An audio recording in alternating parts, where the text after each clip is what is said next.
Good evening, dear children. Today I brought Bhakti Sufi tradition part 12. Time period. Now you are aware of about the time period of this chapter is 800 to 1800 century, and we were talking about the Chistis and Sufis tradition, and we were talking about the Shama. Shama, meaning of Shama was the Mehfil. Mehfil means when people getting together and they were using God's name.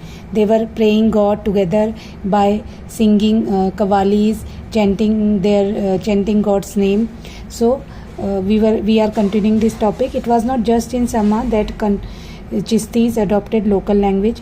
केवल शमा में ही local language use नहीं करी थी. इन दिल्ली चिश्ती सिलसिला associated converted in Hindavi. और दिल्ली में जो चिश्ती सिलसिला की जो एसोसिएशन थी वो भी हिंदावी में कन्वर्ट की गई.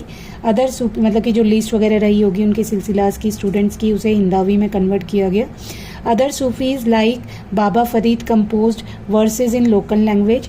और जो बाबा फरीद थे उन्होंने लोकल लैंग्वेज में ही, इंडियन लैंग्वेज में ही वर्सेस जो उनके श्लोकास वगैरह थे उसे कंपोज किया. सम of them were incorporation Guru Granth Sahib, और वो ही श्लोक बाद में गुरु ग्रंथ साहिब में भी इनकॉर्पोरेट किए गए, यूज़ किए गए.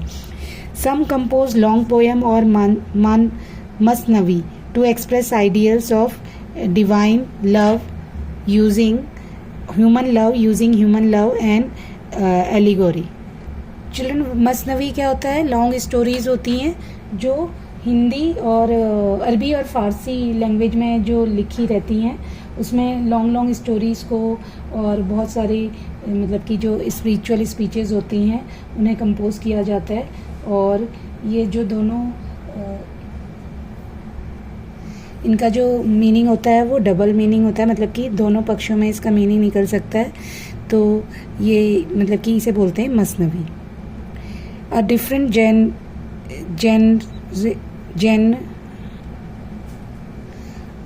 genre of Sufi poetry was composed around the town of Bijapur Karnataka. एक अलग तरह का जो मेथड था सूफी पोएट्री का वो कंपोज होता है बीजापुर और कर्नाटका में. These were short poems in दक्षिणी वेराइंट ऑफ उर्दू. ये दक्षिणी में लिखे गए थे, उर्दू का ही दूसरा फॉर्म है. These poems were attributed to Chishtis who lived here in 17th and 18th century.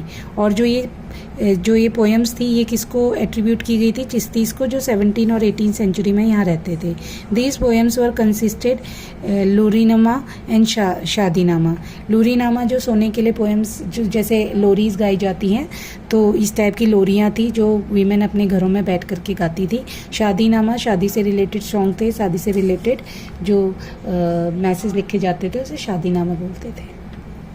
यहाँ पर आपको एक नया वर्ड मिला है दक्षिणी. दक्षिणी क्या है? वेरिएंट ऑफ उर्दू है. ठीक है, वेरिएंट ऑफ उर्दू का ही एक दूसरा फॉर्म है जिसमें मिक्स होगा लैंग्वेजेस, लोकल लैंग्वेजेस, उसे दक्षिणी बोलेंगे. ठीक है, तो ये आपको याद रखना है. लूरीनामा और शादीनामा यूज़ करना है. ये भी एक कंपोजिशन है पोएम का. It is likely that Sufis of this region were inspired by pre existing bhakti tradition of vachanas of Lingayats. और ये ऐसा है कि जो हमारे सूफीज़ थे, मतलब इंडिया में जो सूफीज़ आए थे वो किससे इंस्पायर्ड थे?